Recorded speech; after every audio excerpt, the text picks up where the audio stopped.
23 free throws for them, and we get 2 free throws in the fourth quarter.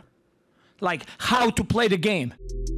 Yan ang sinabi ng Serbian head coach ng Toronto Raptors na si Darko Rajakovic matapos ang pagkatalo nila sa kamay ng Lakers.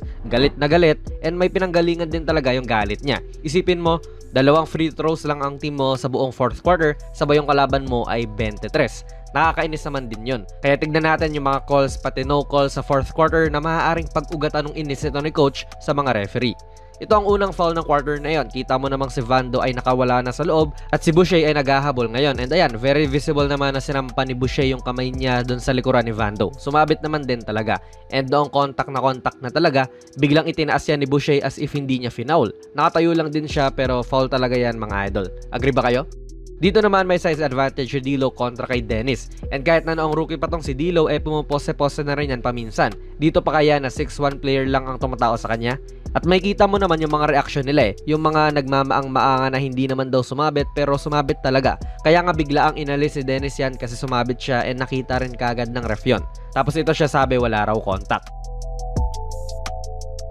Ito, papabor pa nga tong tawag sa Raptors sa pagmintis ng free throw ni D'Lo. Basically, parang tinapik ni Boucher yung free throw papalabas. Pero ang sisi ng ref ay si Vanderbilt daw. Ito ang bola, tapos ito yung kamay ni Vanderbilt. Pero si Vanderbilt ang natawagan ng offensive interference, not counted patuloy. Sa ibang camera angle makikita natin hindi talaga naabot ni Vanderbilt yan at si Boucher pa talaga ang mas malapit ang kamay doon sa bola. Kung mintis yung free throw ni D'Lo, dapat nabigyan pa nga ng 2 points si Vanderbilt dyan. E di lalong maiinis ang coach ng Raptors kung ganun. Nareklamo rin po ni Coach Darko na hindi raw na-foul si Barnes enough kahit na-atake siya ng atake. 2 free throws lang siya this game. Pero dito na-foul naman siya. Out of balance na si Wood at sumabit din siya kay Barnes. Hindi na rin siguro sala ng ref na nasa baba pa ay tinawagan na kaya hindi ito naging shooting foul. Sabay hindi pa naman din penalty kaya wala talagang free throws para kay Scottie.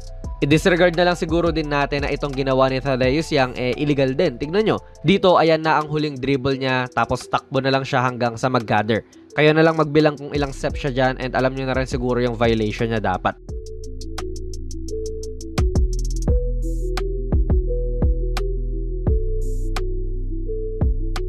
Tulad nung ginagawa niya lately, agresibo rin talaga si AD. Isipin mo, 3 na tong nakapalibot sa kanya. So, posible talaga na tamaan siya dyan nung kung sino man. Dito, kita nating si Quickley yun. Nahawakan niya lang si AD? Oo. Manipis? Oo. Pero kung ganyang kanipis lang din naman pala ang gagawin niyang depensa, bakit pa niya hahawakan kasi at bibigyan ng dahilan ang referee na pumito, di ba? Challenge nila yan pero syempre, foul pa rin. Basically, sinigo rin po ni Quickley itong si Cam sa mukha So, foul naman din talaga yan kahit na hindi sinasadyang mangyari. Again dito, na-foul na naman po si Barnes. Humarang si Prince sa kanya pero again, hindi naman din siya tumitira. So paano siya mag-free throw kung hindi pa din penalty, di ba?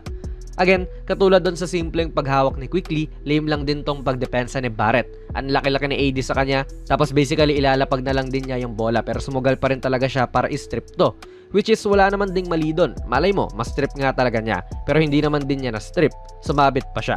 Kung gusto niyang i-foul sa AD dyan, edi dapat hard foul na lang din yung ginawa niya para hindi pa siya makatira, di ba? Ang masakit, counted pa.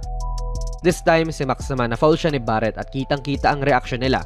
Pero tignan niyo naman, nung pag-angat ni Max, nakasabit pa rin naman talaga ang kanang kamay ni Barrett doon sa braso ni Max. So matatawagan talaga yan ng ref, di ba? Sa crunch time mga idol, parang dito lang ulit naka-attack si Scottie Barnes. And ewan, baka principle of verticality to kaya hindi rin po natawagan tong defender. Taas kamay lang si Reeves sabay tinapal pa ni Lebron. Kita mo tong kakampi niya na nirereklamo ang contact pero wala namang tawag dyan. Buti para sa kanila at naging tres pa to, kung hindi, mababad trip na naman si coach sa mga ref niyan. Umatakay muli si Barnes mga idol and nadepensahan naman din siya ni AD ng maayos. Inabangan siya sa taas. And I really don't see si coach na nagrereklamo dito about dyan. Good defense naman din kasi. Again dito, hinahawakan mo na Talagang makikita ng ref yan. Kung magko-commit ka lang din naman ng foul, bakit hindi pa yung hard foul? Munti ka na naman ng Toronto rito, buti na lang at mintes ang tira ni AD. Foul talaga. Now, tignan nyo po itong galawan ng Raptors mga idol. Medyo mapanlin lang to Kaya na mag-judge if illegal ba itong ginagawa nila or illegal, pero ipapakita lang din natin. Ibibigay ni Dennis ang bola dyan kay Barnes and may subtle siyang gagawin. Nahaharang siya sa harapan ni AD na siyang tao ni Barnes pero aalis din kagad, causing AD na madelay din ng kaunti sa paglapit doon sa tao niya. Makikita rin natin earlier kay Quickley na hindi naman umi-screen, talagang tumitigil lang sila doon sa harapan ng initial defender nung may hawak ng bola para lang mahiwalay sila ng saglit. Wala naman din tinatawag ang ref dyan kasi subtle nga. Hindi mo naman din mahahalata. So anong ginawa ni AD noong ginawa rin sa kanya ulit yon? E di pinamukha niya sa ref na illegal yung ginagawa nila. For me, flop to, pero hindi rin naman set si Barrett. Hindi niya binigyan ng chance si AD na iwasan ang screen niya. Sadyang pinapakita lang din ni AD yung galawan nila. Feel ko nga baka ma-fine pa si AD dyan pero right call talaga. Then ayun mga idol, sa huling 24 segundo ng laro, naka-4 na foul din po ang Raptors, and dahil penalty na sila, edi walang free throws kagad yon para sa LA. Taghabol na rin kasi sila, and kinailangan din mismo nila mag-foul para tumigil ang laro. Honestly mga idol, maganda ang pinakita ng Toronto sa game na ito. Sa bawat suntok ng LA, bumibira rin sila ng kanilang sariling suntok.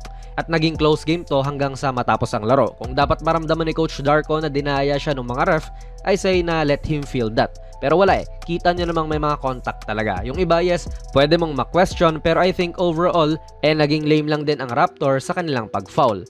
Pero sa akin lang din naman yan mga idol, kayo ba? Sa tingin nyo, niluto ba ng mga ref to para manalo ang LA or tama lang din ang mga tawag? Ilagay nyo lang po ang inyong mga komento sa ating comment section sa baba. Kung nagustuhan nyo po ang ating video ay pipindot na lang idol ng like button, mag-subscribe ka na rin sa ating channel, at ako nga pala si Jonas PB, and as always, hanggang sa muli.